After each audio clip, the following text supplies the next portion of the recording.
Hello, my name's Simon Jacobs. Welcome along to episode 129, I do believe, of Adventures in Pop, where I talk about pop music, sometimes my pop music, sometimes other people's pop music, and particularly I talk about the art, so to speak, of songwriting, which is my kind of top priority.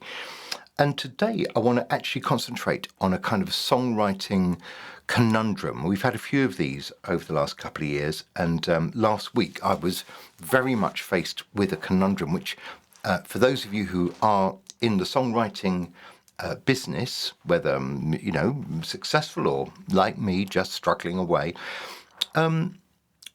this was a conundrum that I think crops up quite a lot, which is you've got a verse that you like, and you can't find a chorus for love nor money.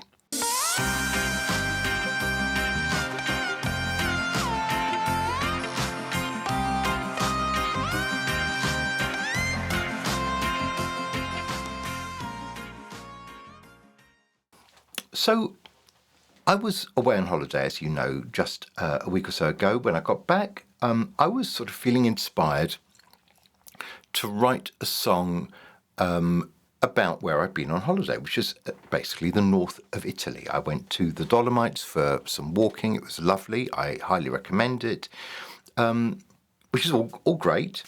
And I had been toying with some words about descriptive words. And I guess what I was looking to do was to write a sort of descriptive song, not a song where stuff happens, or where, hearts are broken or anything like that, but more a song that just kind of paints this picture of kind of what it was like. And I was thinking of, as a reference, I don't know if you know, do you know On the Border by Al Stewart from his Year of the Cat album? Well, if you don't, you should do, because it's a jolly good song. And it's a very Spanish song. It's basically a song about smuggling and smuggling arms and guns across the Spanish border. And it sounds Spanish, and it's just a big picture. It's a description from start to finish. And although there's stuff like that going on, it's all observational and descriptive. And I always think it's a great song. So I was trying to do a slightly Italian version, I guess, of Al Stewart's On the Border, but please, let's not compare. And the problem was that I had arrived at a series of verses which I really liked. I was very happy with the verses. Everything verse-wise was present and correct, getting a big tick. But the chorus was really causing me a problem. Now, this was going on during last week, and it went on for several days, and I would say it actually caused me to get quite frustrated. And I'm just remembering now, I think I dispensed with about 3 choruses that were all not very good. So I'd work on my verse. I'd get to the end of the verse and I kind of stop and I think, right, where does this melody go to? I had some words down, and this is where I think it made it more difficult than it otherwise needed to be. So this is where I think maybe there is a way out of the kind of cul-de-sac that songwriters can get themselves into, where you just can't sort of break free of a rather stodgy chorus where you're thinking, no, that's not working, because the verses are better than the chorus. When it gets to the chorus, it takes a step down when it should take a step up. We know what the chorus is supposed to do, is to lift the thing and make everyone feel like dancing and singing. My choruses were certainly not doing that. They felt laboured and predictable and boring, and I was getting quite cross with this.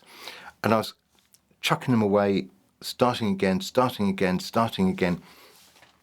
And I guess it could have gone on like this for months and months. And maybe, at some point I'd have just given up and probably put it away somewhere and hoped that I could come back to another time, and it would all just flow out of me like as naturally as a river down a mountain. But it was very difficult.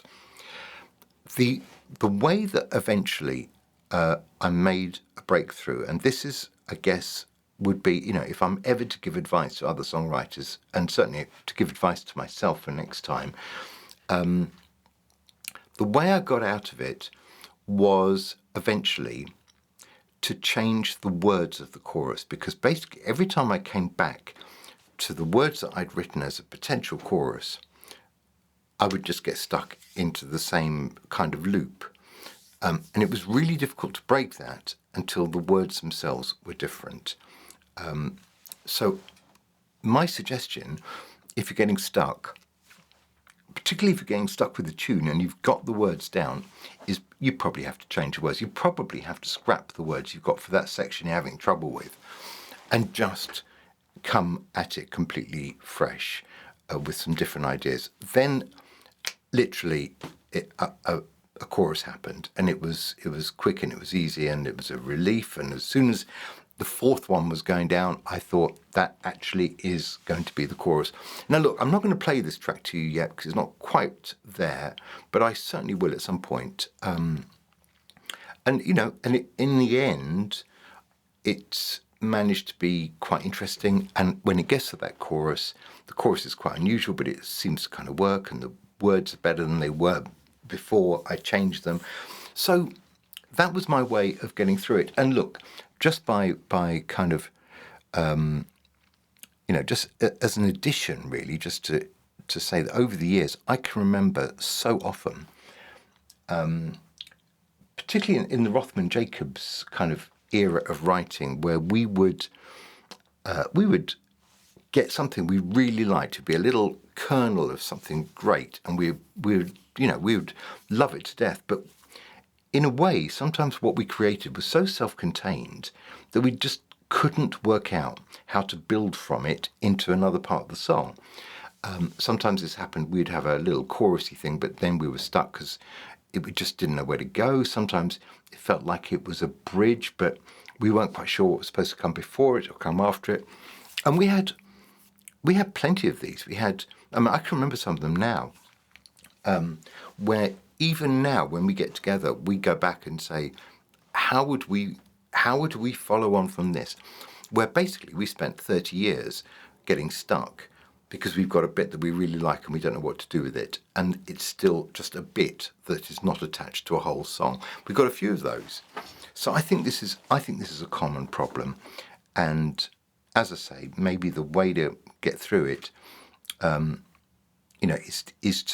is to change quite radically, all the thoughts you've got in mind. And sometimes that comes from changing the words. And if you change the words, that changes the rhythm, and that changes the style of the thing. And that might just give you the inroads to, creating a whole song. Because one thing I don't think people are ready for, even in today's world where people have the attention span of, a gnat, I don't think people are ready for a song that's 45 seconds long and there's a big gap where the chorus is supposed to be. That would be a bit radical, wouldn't it? A bit kind of postmodern. Look, I'm going to leave it there. I'm going to wish you all a very lovely end of September. And just as a quick reminder, the Goldhawk Foxes debut album came out last week. It's ever so good, including its 12th single, which is called Close Together. And I just think you ought to go and listen to it. So go and take a look at Goldhawk Foxes. The album's called We Are Goldhawk Foxes. And there's not a bad track on that album. 12 rather fresh, exciting songs.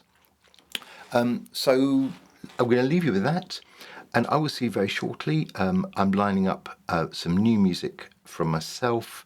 The Goldhawk Foxes are deep in action on more material, and we're still hoping for a few Rothman and Jacobs gems to be added to the list of singles that we've put out under Rothman and Jacobs. So gosh, there's a lot to get through.